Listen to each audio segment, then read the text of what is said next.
안녕하세요. 저는 이제 곧 70살이 되는 김정호라고 합니다. 제 인생이 이렇게 될 줄은 정말 몰랐습니다. 33년간 한 회사에 몸담으며 성실하게 살아왔습니다. 중견건설회사 현장 감독으로 일하면서 가족들을 위해 모든 것을 바쳤죠. 그런데 퇴직하고 나서 제 인생은 완전히 뒤바뀌었습니다. 처음엔 평범한 노후를 기대했습니다.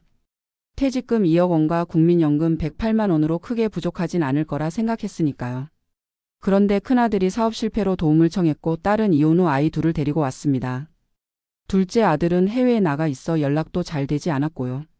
한 푼이라도 아껴야 했던 부모 마음에 큰아들 사업 자금으로 퇴직금 1억 원을 내놓았습니다. 딸에게는 5천만 원을 주고 제 집에서 함께 살기로 했죠. 나머지는 아내와 저의 노후를 위해 남겨뒀습니다. 하지만 아내가 갑작스럽게 뇌졸중으로 쓰러지면서 남은 돈의 대부분이 병원비로 나갔습니다. 3년 동안 병원과 요양원을 오가며 간병하는 동안 통장 잔고는 바닥을 드러냈습니다. 그래도 어떻게든 버텨보자 했는데 결국 아내는 세상을 떠났습니다. 장례를 치르고 나니 제게 남은 건 빚뿐이었습니다. 자식들에게 도움을 청했지만 예상치 못한 반응이 돌아왔습니다. 큰아들은 사업이 더 어려워져 오히려 돈을 빌려달라고 했고 딸은 엄마 장례식 비용 때문에 이미 충분히 도와줬다며 냉담했습니다.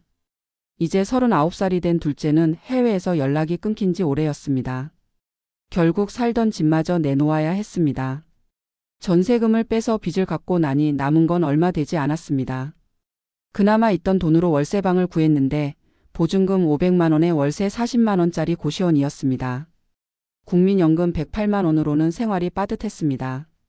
식비, 월세, 의료비를 내고 나면 남는 게 거의 없었거든요. 다시 일을 구해보려 했지만 68살 노인을 써주는 곳은 없었습니다. 건설 현장에서 평생을 일했지만 이제는 체력이 따라주지 않았고 기술직으로 돌아가기엔 너무 오랜 시간이 흘렀습니다. 결국 마트 주차장에서 카트 정리 아르바이트를 시작했습니다. 주 25시간 하루 5시간씩 일하는 조건이었습니다. 한 달에 100만 원 정도 받았는데 세금 떼고 나면 실제로 손에 쥐는 건 95만 원 정도였습니다. 연금이랑 합쳐 한 달에 총 203만 원. 그래도 이제 어느 정도 숨통이 트이는 듯 했습니다. 하지만 8개월 만에 고시원 월세가 50만 원으로 올랐고 병원비는 계속 늘어났습니다. 당뇨와 고혈압 약값만 해도 매달 9만 원씩 들었으니까요. 기초연금을 신청해봤지만 국민연금을 108만 원이나 받는다는 이유로 기초연금은 7만 원밖에 받을 수 없었습니다. 딸에게 전화해 도움을 청했지만 이젠 아예 전화를 받지 않았습니다. 큰아들은 연락이 두절됐고요. 친척들에게도 연락해봤지만 대부분 형편이 넉넉지 않다며 외면했습니다. 결국 고시원 월세도 감당하기 어려워져 짐을 싸야 했습니다. 작은 트렁크 하나에 옷가지와 중요한 서류들만 넣었습니다. 나머지는 모두 버리고 길거리로 나섰습니다. 처음 며칠은 찜질방을 전전했습니다. 하루 1만 원이면 잠자리와 씻을 곳은 해결되니까요. 하지만 그것도 일주일이 지나자 부담스러워졌습니다. 결국 서울역 근처 공원 벤치에서 밤을 보내기 시작했습니다. 33년간 한 직장에서 성실하게 일하고 두 자녀를 대학까지 보낸 제가 노숙자가 될 줄은 꿈에도 몰랐습니다. 노숙 생활 3주째 되던 날 우연히 옛 직장 동료를 만났습니다. 박 부장은 저보다 5살 어린 63살이었는데 아직 현장에서 자문으로 일하고 있었습니다. 저를 알아보고는 깜짝 놀랐습니다. 정호 씨, 이게 웬일이야? 왜 이러고 있는 거야? 처음엔 부끄러워 말을 피했지만 그의 진심 어린 걱정에 결국 모든 이야기를 털어놓았습니다. 박 부장은 제 손을 잡고 식당으로 데려갔습니다. 따뜻한 밥 한 끼를 먹으며 그는 자기 집에서 지내라고 했습니다. 우리 집 작은 방 하나 비어 있어. 자식들은 다 나가서 살고 아내랑 둘이 넓은 집에 사는데 방이 남아돌아. 일단 거기서 좀 쉬어. 처음엔 거절했지만 그의 진심 어린 권유에 결국 따랐습니다. 박 부장의 도움으로 다시 일어설 수 있는 기회를 얻었습니다. 그의 소개로 아파트 경비원 일자리도 구했습니다. 24시간 교대 근무였지만 숙소도 제공해 주어 주거 걱정은 덜었습니다. 월급은 190만 원. 연금과 합치면 298만 원이었습니다. 드디어 독립할 여유가 생겼습니다. 박 부장의 집에서 4달을 지내며 모은 돈으로 작은 원룸을 구했습니다. 보증금 1,000만 원에 월세 35만 원짜리였습니다. 하지만 경비원 일은 생각보다 힘들었습니다. 밤샘 근무가 많아 건강이 급격히 나빠졌고 결국 6개월 만에 그만둬야 했습니다. 다시 구직 전선에 뛰어들었지만 이제는 69살. 일자리를 구하기가 더욱 어려워졌습니다. 결국 노인 일자리 사업에 지원해 공공근로를 시작했습니다. 월 60시간 일하고 60만 원을 받는 조건이었습니다. 연금과 합쳐 168만 원. 월세를 내고 나면 133만 원이 남았습니다. 한 달 식비 50만 원, 의료비 10만 원, 교통비와 통신비로 20만 원이 들었습니다. 그래도 매달 50만 원 정도는 저축할 수 있었습니다. 그러던 어느 날 지하철에서 우연히 딸을 만났습니다. 3년 만에 재회였습니다.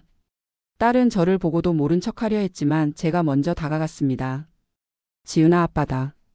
딸은 당황한 기색이 역력했습니다. 아버지, 여기서 뭐 하세요? 잠시 어색한 대화를 나눈 후 커피숍으로 자리를 옮겼습니다. 딸의 아이들, 제 손주들은 이제 중학생과 고등학생이 되어 있었습니다.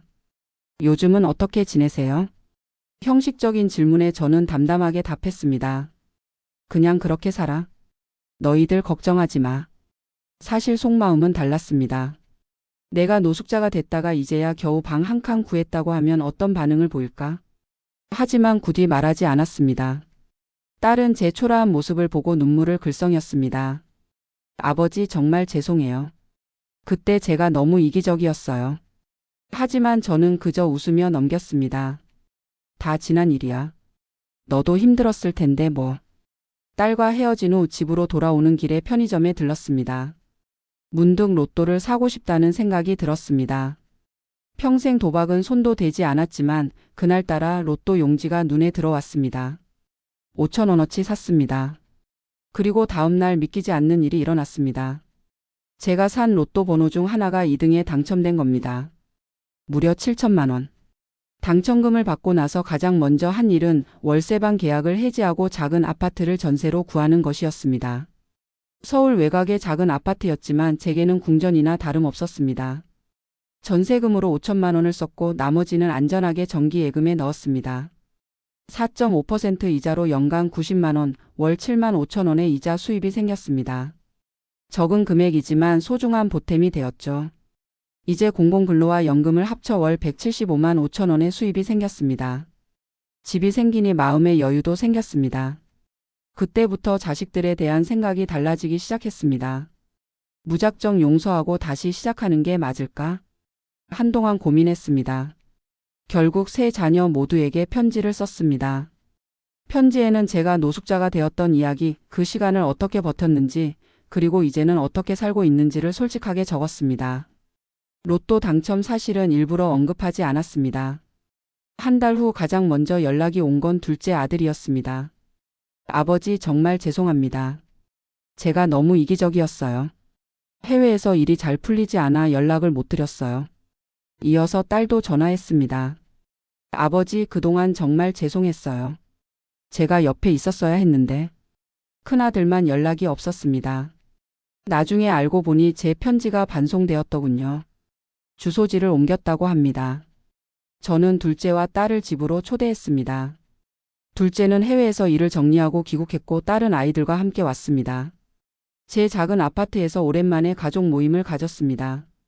둘째는 해외에서 번 돈을 좀 건네주려 했지만 저는 거절했습니다. 돈은 필요 없어.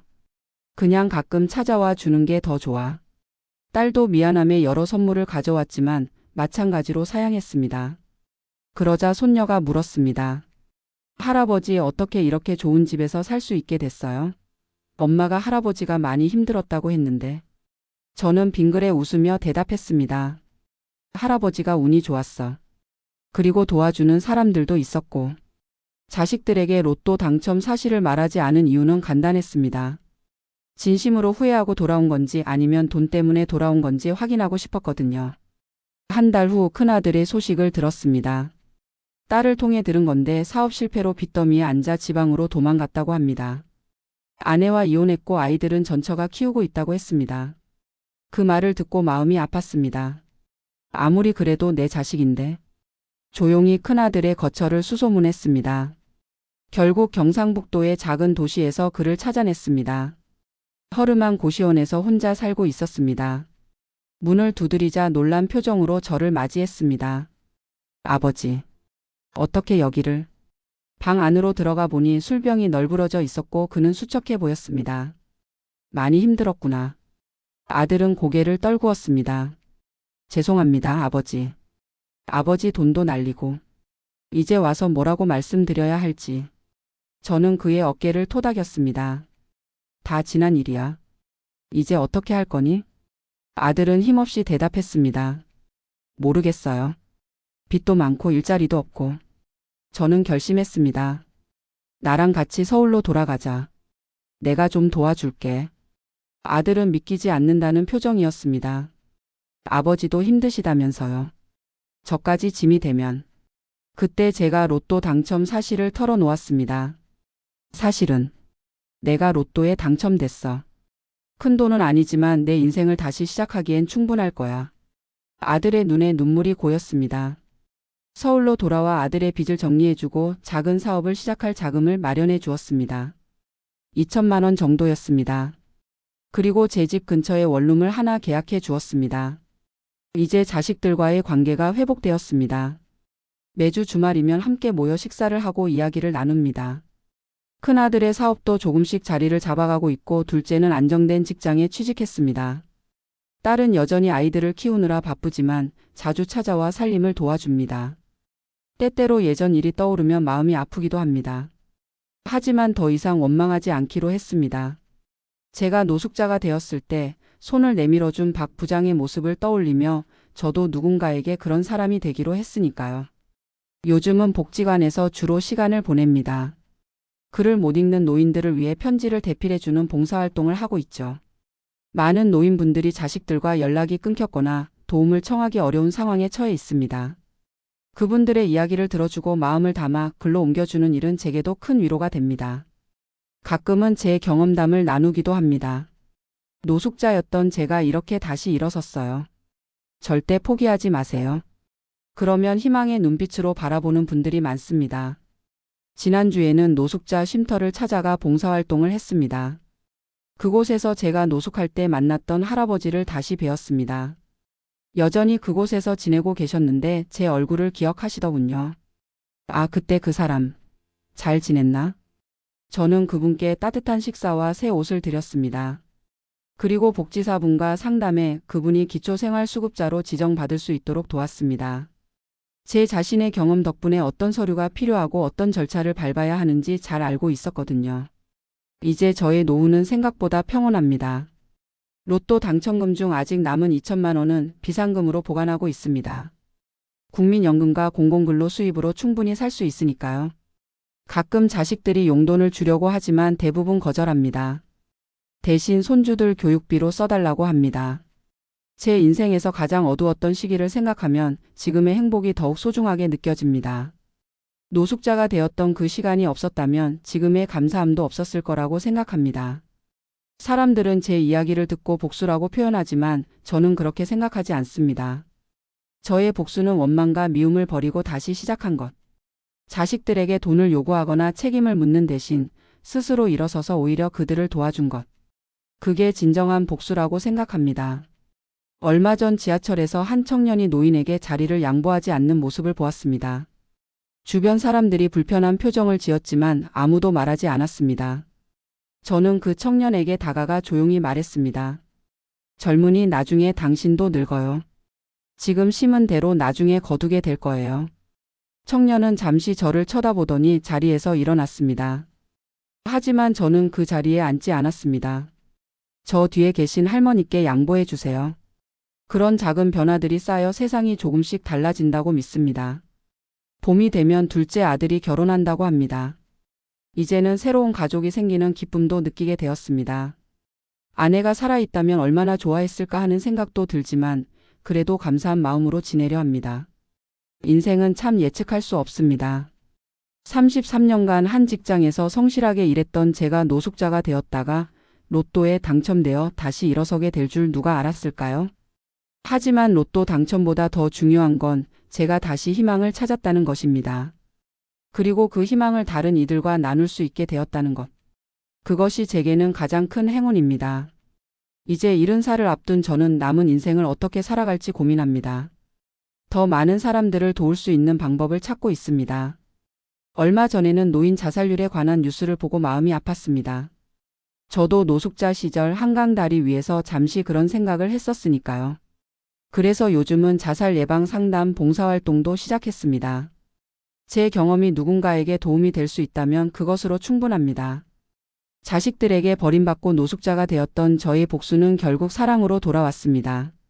미움이 아닌 이해로, 원망이 아닌 용서로 채워진 복수였습니다. 그리고 그것이 제게는 가장 달콤한 복수였습니다. 이제 저는 알게 되었습니다. 진정한 부는 통장 잔고가 아니라 마음속에 있는 것이라는 걸요. 여러분도 힘든 시간을 보내고 계신다면 절대 포기하지 마세요. 인생은 언제든 새로운 기회를 줍니다. 그리고 그 기회는 때로는 가장 예상치 못한 순간에 찾아옵니다. 저처럼요.